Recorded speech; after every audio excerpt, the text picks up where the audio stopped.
Welcome. I'm Doug Morgan, and you're listening to Uncommon Sense, where we hunt for the truth in the topics you're not supposed to talk about, Christianity and politics.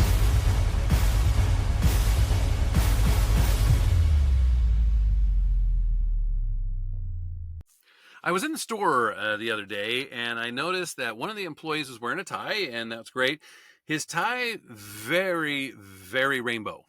And so, of course, it is June, and we know June to be Pride Month, self-proclaimed by many, and to the chagrin of others. But you know, something that I've noticed is that there isn't as much of that rainbow stuff and all the Pride Month type things going around as there have been in recent years. That's not the case in Oregon, though. And in fact, a series of articles from the Daily Wire brings us this: two drag queens performed a flamboyant lip sync routine on the Oregon House floor on Wednesday as part of a Democratic resolution celebrating Black drag performers, prompting Republican backlash over using the legislative chamber for political theater. Yeah. So within the legislature there, they had a drag show. Yeah. The resolution recognizing the artistry of Black drag performers in Oregon was introduced by Representative Travis E. Nelson, a Democrat and the state's first Black LGBTQIA 2S whatever plus House member. And that's according to the New York Post. Quote, "Your presence, artistry, and courage are a powerful reminder of the joy, resilience, and cultural impact of drag in Oregon and beyond," Nelson told the drag queens. "Thank you for sharing your light with us this morning."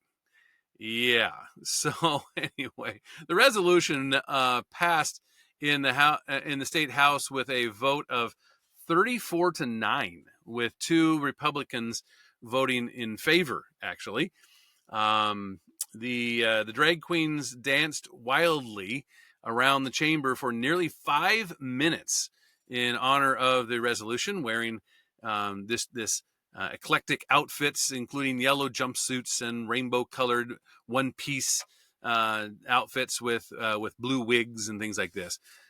Quote, "I'm not sure the Founding Fathers envisioned taxpayers-funded legislative chambers being turned into platforms for political theater." This is what GOP State Representative Dwayne Yunker posted on X, along with footage of the performance. Quote, the House floor is meant for serious debate, lawmaking, and serving all Oregonians, not partisan spectacles designed to push cultural agendas, he added. According to Oregon Live, nearly all Republicans were absent from the drag show, while two were seated at the back of the chamber. I'm presuming the two that voted for it. But that's just a part of what has been happening this month. And on Friday we went into the SCOTUS, the Supreme Court of the United States. They ruled on transgender surgeries and procedures on minors, and it was a huge win for kids, and the fact that they upheld the bans that states have put into place for that. Some states, not all states, not Oregon, right? But Jack Johnson, who serves as the Tennessee State Majority Leader, wrote on December 4th, 2024, the Supreme Court of the United States heard oral arguments in the case of Tennessee State Bill 1, and today the highest court in the land has spoken, and it got it right, in a decision that will now set precedent throughout the entire country. The Supreme Court has upheld Tennessee's right to protect our children from irreversible and unproven medical procedures under the guise of gender-affirming care. This is not just a victory for Tennessee, but the very state in the country seeking to preserve its duty to protect minors. In today's political climate, it's more clear than ever that the left has resisted so much that they will now champion the mutilation of children. In their America, biology and truth are, well, optional, and children are subject to permanent life-changing procedures. Back in 2023, after Matt Walsh and his team at the Daily Wire uncovered disturbing details about so-called gender-affirming care in their state, they said that they needed to go after this injustice. And now 2 years later, the law was just affirmed by the United States Supreme Court, and to allow children who can't vote, can't get a tattoo, or enlist in the military to permanently alter their bodies in the name of affirming them is it's not compassion, it's exploitation. And this particular gentleman, he is a state senator there in Tennessee, and he said, "I swore an oath to uphold the Constitution and protect Tennesseans.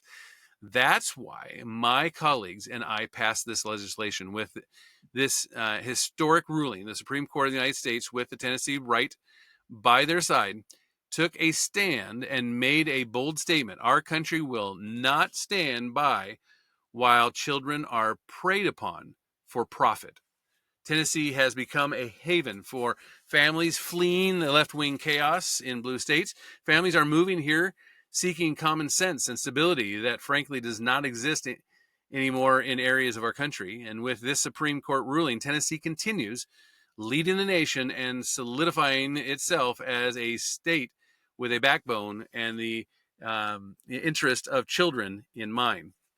This ruling is more than a legal win. It is the start of a cultural shift in our country. The Supreme Court has decided that states can make decisions for the people through their duly elected representatives, especially on matters as serious as the health of our children. A day like today wouldn't be possible without remarkable dedication and fight from our outstanding Attorney General, Jonathan Skrmetti. His conviction and commitment to the rule of law are why we are celebrating this milestone. While some Attorney General chase headlines, General Skrmetti chases justice, according to him. And he says President Trump's recent executive orders protecting women's sports and restoring a biologically based definition of sex across federal agencies are major victories for conservatives and for common sense. Today's Supreme Court decision is another powerful affirmation of truth and actual leadership. I'm deeply encouraged by President Trump's bold stand on this issue and pray his administration continues to lead with courageous conviction. This historic decision gives newfound hope and strength to every state bold enough to push back on these policies that prioritize money over children's safety. And the Supreme Court has only affirmed what we knew all along. Senate Bill 1 is lawful, necessary, and is now the law of the land.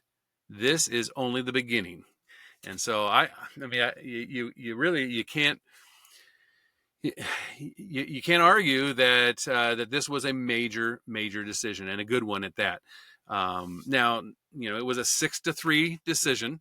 The three dissenting justices were all three the liberal ones, and it kind of showed something here too,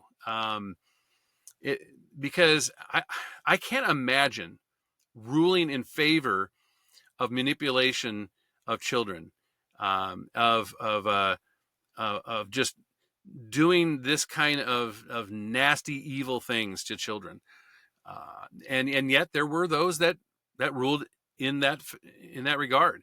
And an opinion piece that I saw by Carrie Severino, who is the president of the JCN and a co-author of the bestseller book Justice on Trial: The Kavanaugh Confirmation and the Future of the Court, said this. They said that this week's Supreme Court decision in United States versus Skrmetti revealed a stark contrast between rigorous constitutional analysis and sloppy judicial reasoning.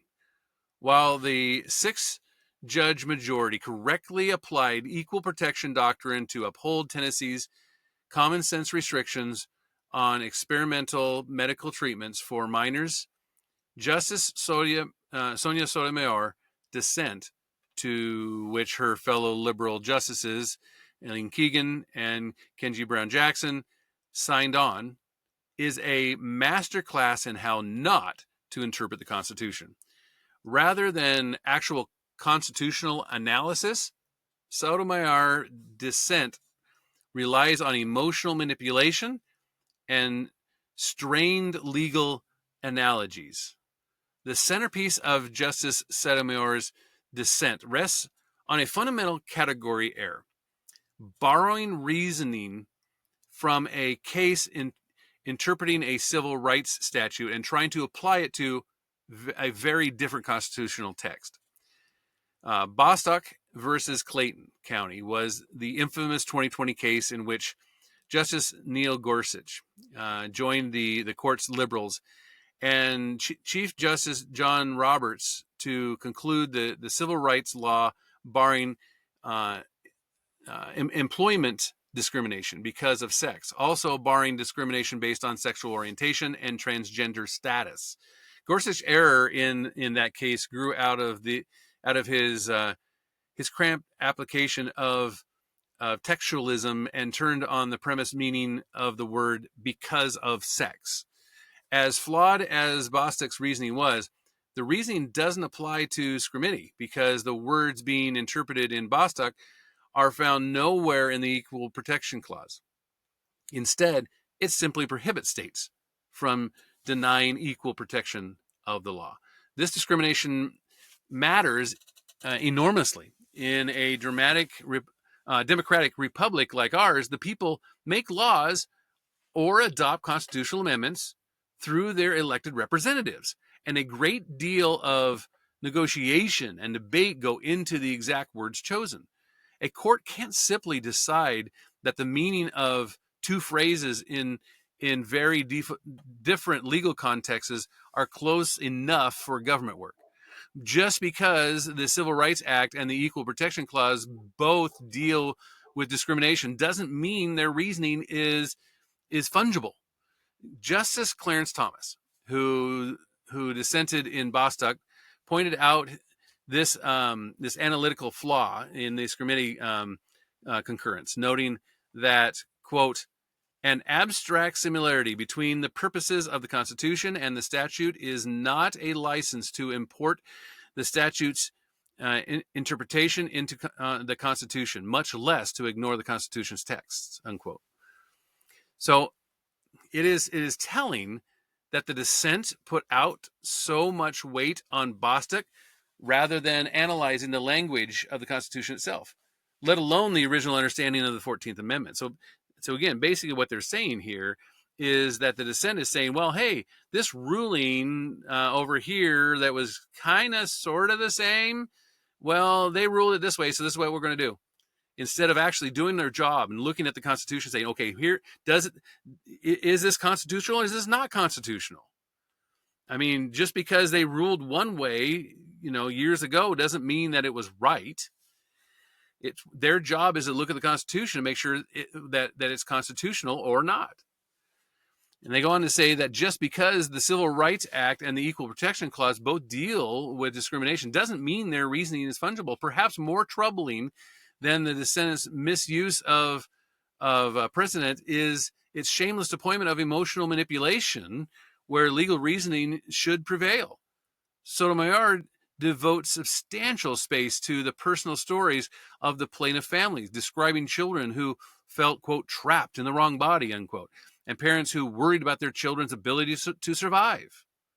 These stories may be heart-wrenching, but there are emotional stories on both sides in this case.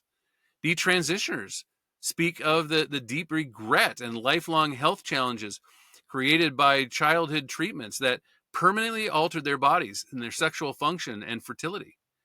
Constitutional law cannot be decided based on which side tells the most compelling sob stories. The Equal Protection Clause protects important rights, but those rights must be grounded in constitutional text and in history and precedent, not in judicial sympathy for particular litigants. The dissentants' emotional appeals serve a strategic purpose. They distract from the weakness of the underlying legal arguments. When Justice Sotomayor cannot convincingly explain why Tennessee's age-based and purpose-based medical regulations constitute sex discrimination, she pivots to describing tragic individual circumstances. This is advocacy, not constitutional interpretation. We've seen this type of reasoning before. Instead of discussing the Second Amendment, we are treated to heartbreaking stories of shooting victims. When considering the constitutionality of Obamacare, one side discusses the meaning of the Commerce Clause, while the other shows posters of children with cancer. The Senate's methodology would transform constitutional law into consent of competing narratives rather than a discipline grounded in legal principle. Constitutional law cannot be decided based on which side tells the most compelling sob stories. It's not just judges who too often override their professional standards to advance political objectives. Most of the nation's medical organizations have themselves become politically compromised and provide cover for results-oriented judges. Justice Sotomayor repeatedly cites the American Academy of Pediatrics, American Medical Association, and similar groups as if they were neutral and unassailable scientific enterprises rather than advocacy groups wholly captured by progressive ideology. This appeal to authority crumbles under scrutiny. Justice Thomas' concurrence exposes the utter corruption of these supposedly neutral medical authorities. The World Professional Association for Transgender Health, or WPATH, which provides the scientific, in quotes, foundation for these groups and the positions, has admitted in internal communications that evidence-based review reveals little to no evidence supporting their recommendations. Yet, they continue pushing these experimental treatments on children. One WPATH contributor, they explicitly stated that medical guidelines should be tailored to, quote, have serious effects in law and policy settings, unquote. Most damning, WPATH ultimately removed age limits for adolescent transgender surgeries after pressure from the Biden administration, and specifically to avoid devastating legislation. It's telling that countries like England, Sweden, Finland, and Norway, hardly bastions of conservatism, have moved away from experimental transgender treatments on minors and honestly scientific review. So much for the alleged scientific consensus. So Justice Sotomayor's dissent in Scrimetti is a microcosm of the problems with results-oriented judging. When supported medical authorities admit they're pursuing political rather than scientific goals, citing their positions as neutral, expertise becomes intellectual dishonesty. The dissent never grapples with this evidence of institutional capture, instead treating politically motivated medical organizations as obstacles of scientific truth. Justice Sotomayor's dissent in Scrimetti is just that in itself. It is that in a microcosm. But the good news is that this type of analysis, once commonplace in our constitutional law, is now regulated to a 3-justice dissent. So, again, basically what they're saying is that they didn't look, these dissenters, these three judges did not look at the Constitution and say, is this constitutional or is this not constitutional?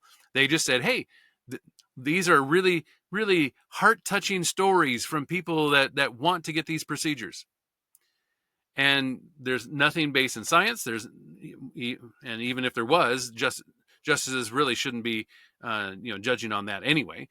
But their job is to look and say, is this constitutional or is this not constitutional? And those judges did not do that. And that just shows you the weakness of those that are sitting in opposition to this. Well, as you can probably expect, journalists from all over are just reacting everywhere to what's going on here. The Supreme Court's ruling in the United States versus Skrmetti has just unleashed a major news storm. But while the legacy media outlets rushed to cover the decision on Wednesday, their coverage it belied the fact that their position on the matter was clearly biased.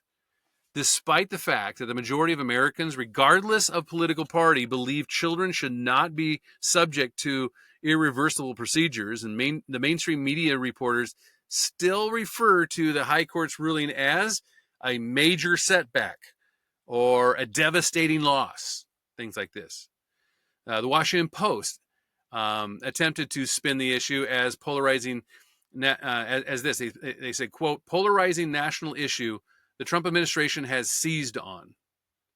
In spite of the overwhelming support for reserving gender transition for adults, the claimed the 6-3 decision was the product of a divided court.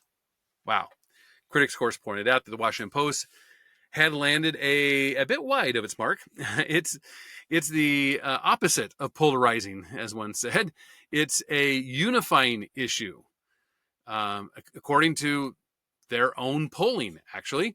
These numbers go up when asked about surgeries, by the way. And that was all by Cody Sargent.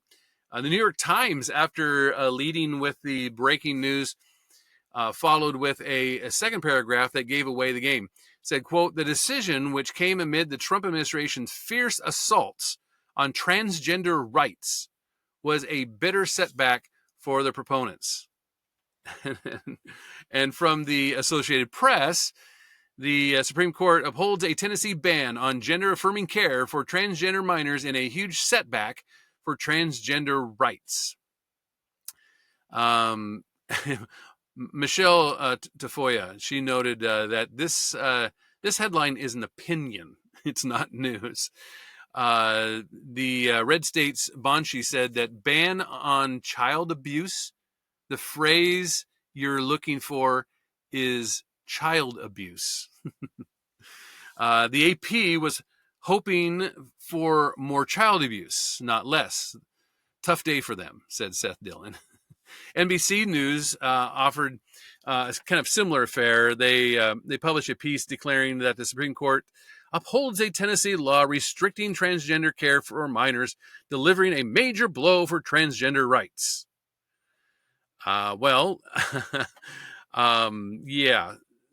Here's a quote. This activity, this activist commentary, to be clear, however, it's very, very misleading, medically interfering with physical development of children for an artificial hypothetical future outcome based on gender identity is no way to connect to transgender rights, said Chad Felix Green. And even the Scientific American lamented the decision in the second paragraph of its coverage under the header, Why This Matters, writing, quote, the ruling is a major blow to transgender American rights and protections which have been under attack at the state and federal level. Again, I will say there's no such thing as transgender rights. There's rights for everyone. It's not transgender rights.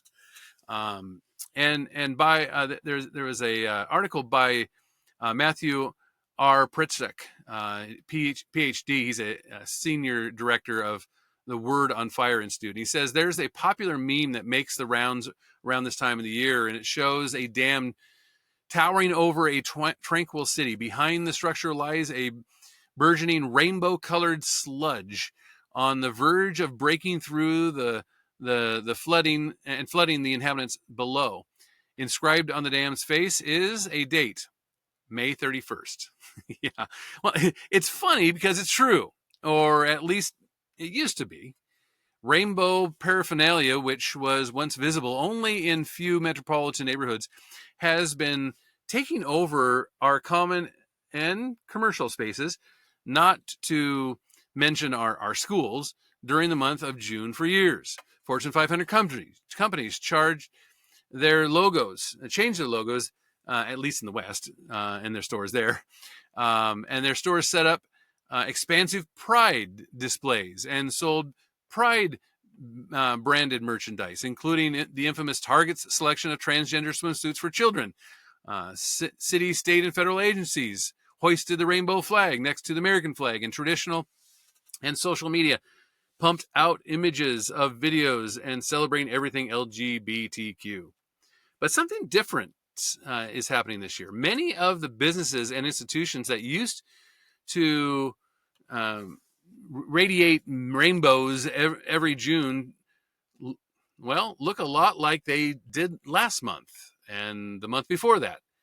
They appear normal, as if their primary purpose was to provide services and sell products, not to advance a political ideology. And to be sure, some progressive enclaves are still, festooned with pride trappings, and there remains dribs and drabs of rainbow propaganda out there, elsewhere. But much of it looks half-hearted at best. And pride parades have been canceled due to low projected attendance, and government buildings that used to fly the rainbow flag have stopped doing so, even in California. What changed? Well, for one, there's a new president, and he's busy gutting trans rights, in quotes, by prohibiting men from usurping women's sports and putting a stop to the poisoning and mutilation of children under the Orwellian misnomer of gender-affirming care. That's a mighty blow to the T and Q in the LGBTQ coalition. To be fair, there are elements within the gay community that want nothing to do with the T's and the Q's. However, it's not clear that they can separate amicably and coherently. If the claim is that our sexual desires should have no normative connection to the reality of our physical bodies, which every letter in the rainbow antonym affirms, then embracing LGB necessarily opens up the door to T's and Q's by relativizing the objective meaning and purpose of body itself. So it's taking on transgenderism at the political level will necessarily weaken pride ideology as a whole. And for now, the administration has the upper hand. But second, corporations have grown skittish of boycotts after the Bud Light's disastrous promotion of the women's LARPing man, Dylan Mulvaney. This one's pretty simple. Bud Light used to be America's best-selling beer. It isn't anymore. That's it. More broadly, conservative activists like the Daily Wire's Matt Walsh and Christopher Rufo, Robbie Starbuck, and others have clarified the cost-benefit calculus for C-suites by putting a steep price on supporting Pride. And it turns out that endorsing a radical fringe group that is big online but small in purchasing power will alienate half the country. And that doesn't make much financial sense. And third, and relatively, there's been a palpable cultural shift as the masses have grown tired of the Rainbow Brigade's garish frills and manufactured enthusiasm, coercive fanfare, like celebrate or else type stuff, and infantical tautologies like, I don't know, love is love, things like that. Well, initially started and disoriented by the explosion of pride into every nook and cranny of society, many have now had time to kind of take a step back and ask, what exactly are we celebrating here? Bearded men dressed up like clownish, risque women, gauntly in front of toddlers at drag queen story hours, pornographic books in elementary schools. I mean, boys taking over girls' sports, young men and women permanently maiming themselves with genital inversion surgeries. Why in the world, normal people are asking, is any of this laudry, let alone permissible? The rainbow flag used to come with the cry, "We just want to be left alone." The majority found those terms acceptable. There was a truce in the culture wars, at least on that front. But then pride, consistent with its name, got arrogant and greedy and let its true colors show. It turns out that all of those LGBTQ parades, protests, workplace trainings, and school curricula were never about tolerance or love or protecting the vulnerable. Rather, their goal was to gain cultural and political supremacy and to silence anyone who stood in the way. Aptly represented by its ever more chaotic symbol, rainbow ideology is and always has been a twisted kaleidoscope of totalitarian perversion. Thankfully, many are waking up and pushing back. Yeah, I thought that one was good. I thought that they hit the nail right on the head with that, and it has been that way. I mean, no longer is it, we just want to be accepted for who we are and all this kind of stuff. We need gay marriage because, everybody else can get married too, and love is love, and we just want to be left alone. No, it's not. It's not that. And they've shown their true colors, so to speak. And so now we know what's happening, and we know that we can't be silent, and we know that celebrating pride in something is not biblical. And I would love to hear what you think of it. Of course, you can always do that at uncommonsensepodcast.com. We're on YouTube. Love to have you share and all that. And thank you for listening. This podcast is a production of Morganite Communications.